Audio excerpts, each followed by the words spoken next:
All right, everyone, let's get settled. Good morning. I know a lot of you have probably seen those massive cinematic blockbusters lately. You know, the ones with a legendary king, epic battlefield romances, and that crazy dramatic finale where a blind archer strikes down his enemy using only the sound of a gong.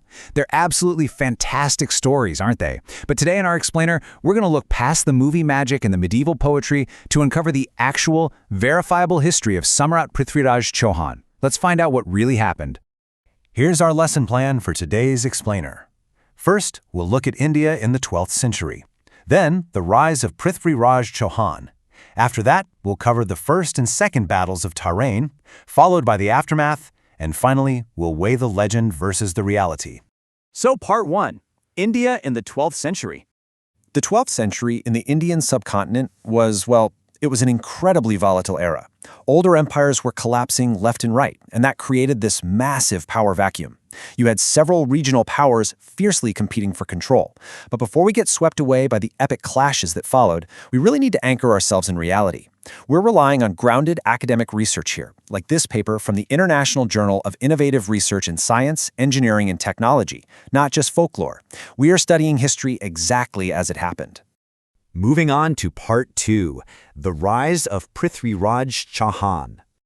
Okay, let's dive into this and meet our main protagonist, Prithviraj Chauhan. Now, what's truly remarkable here is just how early his political and military career began.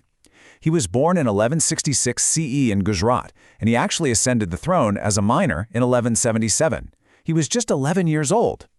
By 1180, he assumed absolute personal rule and rapidly expanded his territory.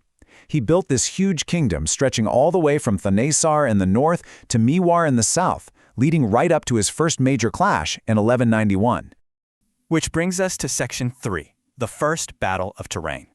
Make sure you're taking notes here, guys, because this sets the stage. The expanding Ghurid Empire, led by Muhammad of Ghor, had just captured the Tubber Hind fort, which directly threatened Shahamana territory. So in this first clash at Tarain in the winter of 1191 CE, the Ghurid forces kicked things off with their standard tactic. They launched these massive waves of arrows from their cavalry. But the disciplined Shahamana forces, they didn't buckle. Instead, they launched a devastating, highly coordinated counterattack from 3 different sides, just completely overwhelming the Ghurid lines. The sheer drama of this battlefield is honestly incredible. So the frontline commander of the Rajput forces was Govind Rai Tomar, and he was commanding his troops from literally atop an elephant. Seeing his own army falter, Muhammad Ghori personally charged right at Govind Rai. Ghori actually struck Govind Rai in the mouth with a lance, breaking 2 of his teeth. But Govind Rai instantly retaliated. He hurled a javelin that severely wounded Ghori's upper arm. Ghori was bleeding heavily, and honestly, he would have been captured or killed right there if a young soldier hadn't managed to guide his horse to safety. The Ghurid army totally routed and fled. Now, class, I want you to think about this for a second. The enemy commander is severely wounded. His army is totally broken. So why didn't Prithviraj pursue Ghori? Historians still debate this. Did he want to avoid invading hostile territory, or did he just completely misjudge Ghori's ambition? Whatever the reason, letting a wounded enemy escape without securing that frontier turned out to be a fatal misjudgment. That leads us into Section 4, the Second Battle of Tarain. So while Prithviraj spent the next 13 months successfully besieging a fort, a deeply humiliated Muhammad Ghori returned home to Ghazni and ruthlessly prepared his revenge. 120,000. That is a staggering number. According to chroniclers, Ghori raised this massive army of 120,000 fully armored men, basically to ensure he absolutely would not repeat his previous mistakes. Take a close look at this comparison.